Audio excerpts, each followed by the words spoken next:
High বন্ধুরা, আশা করি আপনারা অনেক ভালো আছেন। আজকে আমরা শাপলার বড়া বানাই খাবো। আর আপনারা যদি খাইতে চান আমাদের সাথে চলে আসবেন। দেখতেছেন শাপলা বাছতেছি আমরা।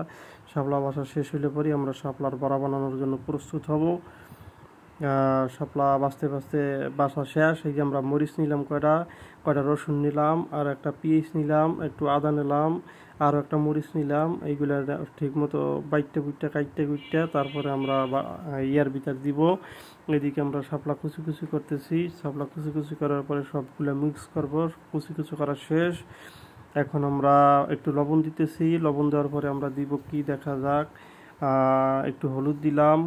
একটু হলুদ দেওয়ার পরে আর কি দেওয়া যায় চিন্তা করতেছি।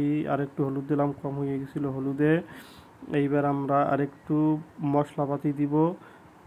এটা একটু ধনিয়ার গুঁড়া দিলাম। এখন আর একটু মশলাপাতি দিলাম, সেই জিরা আদা হলুদ যেগুলো বাড়ছিলাম ওইগুলো একটু দিলাম।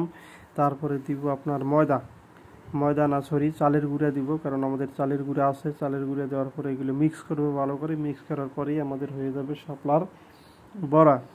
এই দিলাম চালের গুঁড়া।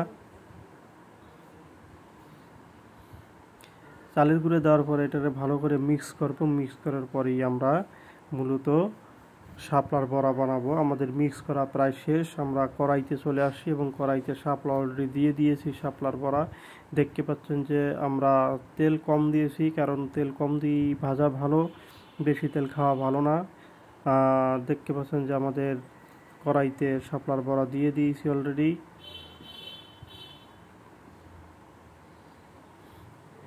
যতগুলা ধরে আর কি ততগুলোই দিব, যাতে একসাথে অনেকগুলো ভাজা যায়, একটু গ্যাসও সাশ্রয় হয়।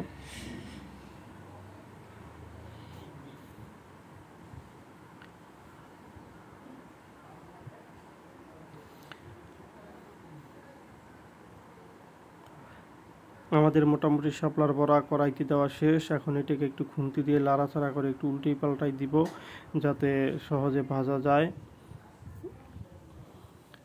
উল্টেই পাল্টাই দিয়ে দিব। উল্টেই পাল্টাই দেওয়া শেষ এবং দেখতে পাচ্ছেন বড়া ভাজাও শেষ।